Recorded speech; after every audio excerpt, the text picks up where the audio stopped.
ধান কাটার সময় যখন থাকার কথা উৎসবের আমেজ, ঠিক তখনই হাওরে নেমেছে দুঃস্বপ্ন। সোনালি ধানে ভরা মাঠ চোখের পলকেই ডুবে যাচ্ছে পানির নিচে। টানা ভারী বর্ষণ আর পাহাড়ি ঢলে প্লাবিত হচ্ছে কিশোরগঞ্জের হাওরাঞ্চলের নিচু জমি।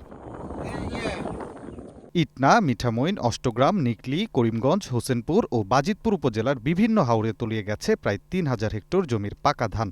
বুধবার জেলায় রেকর্ড করা হয়েছে দেশের সর্বোচ্চ ১৬০ মিলিমিটার বৃষ্টিপাত। জমির পাশাপাশি ডুবে গেছে ধান শুকানোর খলাও। ফলে মাড়াই ও সংরক্ষণ কার্যক্রম প্রায় বন্ধ হয়ে পড়েছে। কাঠটা নিয়ে জায়গা এটা শুকাইবো এরকম পরিস্থিতি কিন্তু আমরা নাই বর্তমানে। এই যেটি কাটা হয়েছে এটা আমার খলাতে করে লইছে।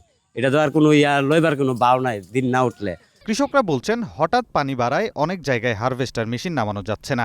বজ্রপাতের আশঙ্কা আর বৈরী আবহাওয়ায় দেখা দিয়েছে শ্রমিক সংকটও। ফলে চোখের সামনে পাকা ধান নষ্ট হওয়ার শঙ্কায় দিশেহারা কৃষকরা। পনেরোকের জমি মনে করেন করছি ঋণ করে, এগুলি সব চলে গেছে গা, এখন ধান কাটতে পারি নাই। ধানগুলা যদি আমরা না তুলতে পারি, আমরা লক্ষ লক্ষ মানুষ, হাজার হাজার মানুষ আমরা ক্ষতিগ্রস্ত।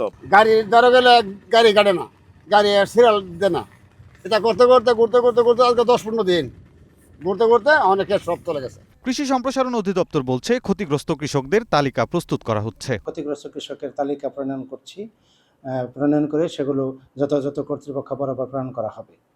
যদি আর ভারী বৃষ্টি না হয় কিংবা পাহাড়ি ঢল না আসে, তাহলে হাওরের ভাতগুলো রক্ষিত থাকবে এবং আমরা আশা করছি কৃষক তার ফসল ঘরে তুলতে পারবে। বছরের একমাত্র ফসল ধান ঘরে তোলার সময়েই হাওরে নেমেছে অনিশ্চয়তার ছায়া। দ্রুত আবহাওয়া স্বাভাবিক না হলে কৃষকের ক্ষতি আরও বাড়তে পারে। এমতো অবস্থায় সরকারি হস্তক্ষেপ প্রয়োজন বলে মনে করছেন সংশ্লিষ্টরা।